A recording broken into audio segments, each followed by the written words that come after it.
Hi, welcome to Learning Gym. I've created this series on how to teach children to read because I think everyone should be armed with the knowledge of how to do that. And I think reading is so important in our world that children would be at a loss if they can't read. So the first thing to do is to spark their interest. And how do you do that? Simple. Read to them.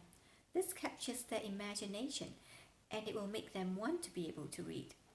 And by doing that, it makes them more receptive to learning letters and letter sounds, knowing that if they know that, they would be able to read.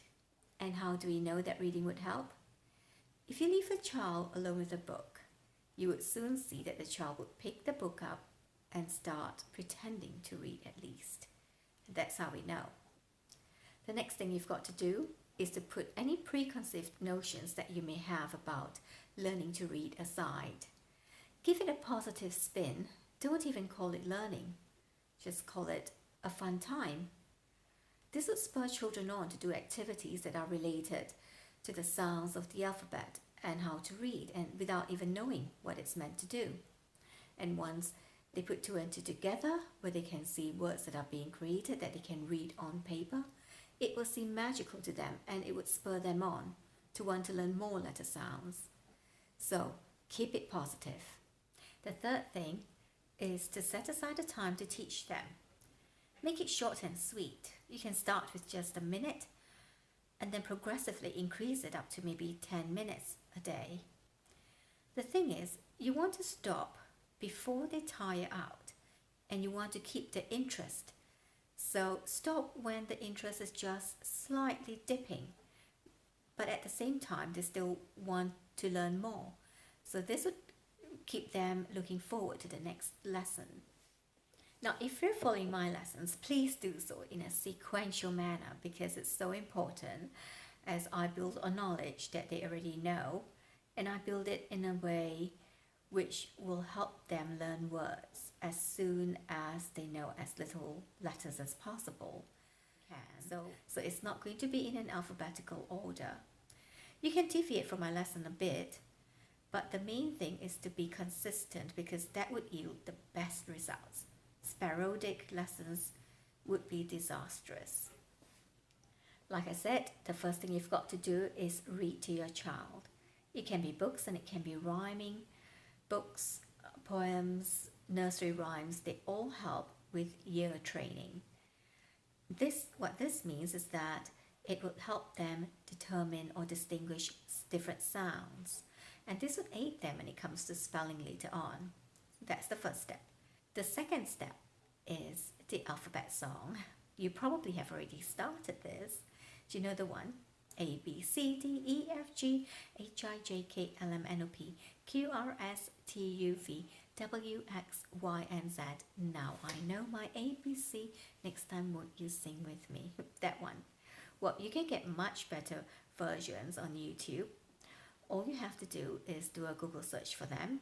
The whole list will crop up. Pick the ones that your child like. Now, the alphabet song will teach a few things. Firstly, it's fun. Secondly, they get to learn the letters names. Not only that, but they get to learn the letter names in sequence from A to Z in that order. And thirdly, they will get to associate the symbols of the letters with their names. And that will be very important. But whatever you do, emphasize to your child that that is the name of a letter.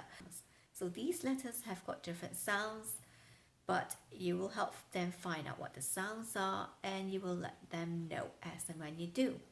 This will create interest and they would want to learn those sounds when you put it in a positive and suspenseful way. Now, to aid in learning the alphabet, or the letters of the alphabet, I should say, you could get puzzles. There are all kinds of puzzles available in the market. You can get wooden blocks, like the one I have here.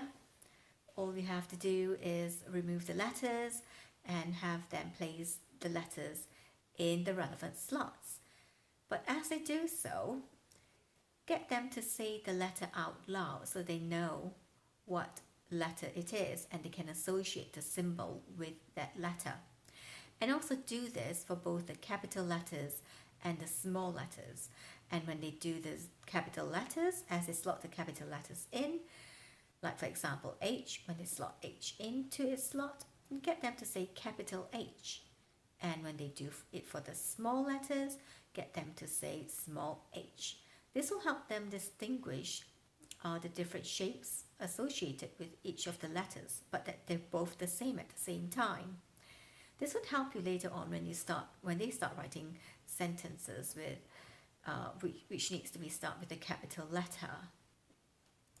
And the next thing that you can do with these puzzles is that get different types: wooden blocks, magnetic ones. These tiny differences will actually really spark interest of children.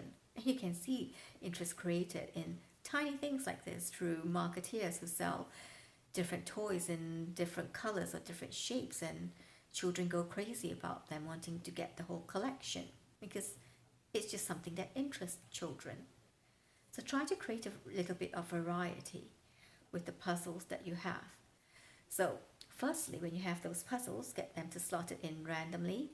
And then secondly, you try to get them to slot it in sequence.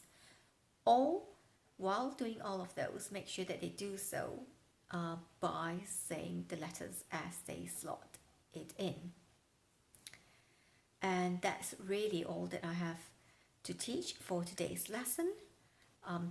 The next lesson will be the letter sounds. And please subscribe to my channel so that you do not miss anything. I'll see you next time, and let your child practice their alphabet song. Bye for now.